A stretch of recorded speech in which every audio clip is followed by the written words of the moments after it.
masuk ke materi yang pertama, apa itu tugas perkembangan. Tugas perkembangan ini adalah berbagai ciri perkembangan yang timbul dan juga dimiliki oleh setiap anak. Nah, tugas perkembangan ini juga difokuskan kepada bagaimana sih kita untuk meningkatkan sikap dan juga keperilakuan peserta didik agar bisa mencapai kemampuannya serta bersikap dan perilaku sesuai dengan fase perkembangannya. Selanjutnya saya akan menjelaskan mengenai sumber-sumber tugas perkembangan. Nah, sumber-sumber tugas perkembangan ini ada 3. Yang pertama adalah tugas yang berasal dari pertumbuhan fisik.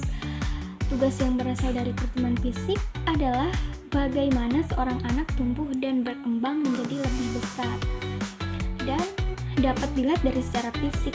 Nah, dan yang kedua adalah tugas-tugas yang berasal dari kematangan pribadi. Nah, dan juga ini berkaitan dengan pertumbuhan nilai serta aspirasi bagaimana seorang anak itu pribadinya berkembang dan juga dapat berkaitan sistem nilai yang berkaitan anak tersebut. Yang ketiga adalah tugas-tugas yang berasal dari tuntutan masyarakat. Dan tugas-tugas yang berasal dari tuntutan masyarakat ini seperti nilai-nilai kesopanan dan juga bagaimana anak tersebut berkembang dan juga berperilaku di masyarakat. Di sini saya akan menjelaskan apa sih tugas-tugas perkembangan seorang anak dalam setiap fasenya. Nah, tugas perkembangan anak-anak dalam masa kanak-kanak atau biasa disebut masa jenjang SD yang pertama adalah seorang anak harus bisa atau masa SD ini seorang anak menguasai keterampilan fisik yang diperlukan dalam permainan dan juga aktivitas fisik. Yang kedua adalah seorang anak ini mulai membaca, menulis, dan juga berhitung agar kemampuan berpartisipasi dalam masyarakat itu juga mulai diasah. Nah, selanjutnya perkembangan dalam masa remaja atau masa SMP. Dalam masa ini biasanya memiliki kecenderungan sikap yang bimbang. Nah, sikap yang bimbang ini merupakan antara keinginan dan juga keinginan untuk menyendiri serta keinginan bergaul serta keinginan untuk bebas dari dominasi orang tua. Nah, di masa SMP ini masa dimana anak-anak merasa bimbang dan udah merasa ingin mempunyai hidup sendiri. Selanjutnya masa remaja akhir atau biasanya di masa SMA. Yang pertama adalah anak mulai mencapai hubungan sosial yang lebih matang dengan teman sebayanya. Nah, di masa SMA ini anak-anak itu biasanya sudah mulai memiliki teman yang dekat atau teman sahabat. Nah, di masa SMA ini mereka sudah menemukan teman sejatinya yang lebih matang gitu. Untuk teman sebaya selanjutnya mereka memiliki keterampilan intelektual dan juga konsep yang diperlukan sebagai anggota masyarakat yang baik. Nah, dalam masa remaja ini atau dalam masa remaja akhir, seorang anak ini harus sudah bisa memiliki keinginan untuk masyarakat yang baik gitu, yang kayak masyarakat yang baik itu ya. Mereka sudah mengerti bagaimana cara menjadi masyarakat yang baik dan juga bagaimana berperilaku yang baik itu dalam masa remaja akhir. Mereka sudah mulai mengerti.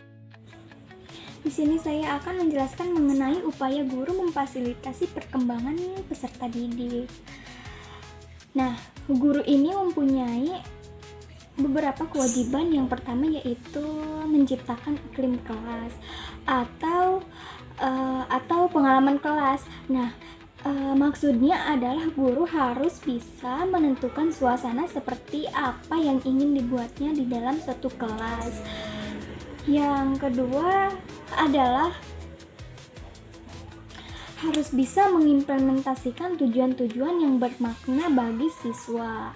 Yang ketiga adalah guru harus bisa mengorganisir dan memudahkan serta memperluas sumber-sumber belajar. Yang keempat adalah guru wajib menjawab ekspresi kelompok kelas dengan menerima siswa kepuasan intelektual dan sikap emosional siswa.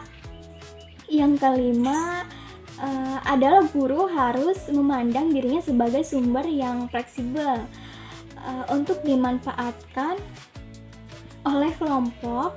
Dan juga yang terakhir adalah guru harus bisa bertindak sebagaimana peserta anggota kelompok dan memberikan pendapatnya sebagai individunya. Nah, di sini saya akan menjelaskan 4 komponen utama pembelajaran aktif yang harus dipahami dan juga dimiliki oleh guru. Yang pertama, seorang guru harus mempunyai pengalaman, maksudnya adalah seorang guru harus mempunyai pengalaman dalam mengajar peserta didik. Yang kedua adalah seorang guru harus bisa berkomunikasi yang baik antar dirinya dan juga para murid. Yang ketiga adalah seorang guru harus bisa berinteraksi dan juga beradaptasi dengan baik. Yang keempat adalah seorang guru harus bisa merefleksikan diri agar pembelajaran dapat dilakukan secara inovatif dan juga efektif.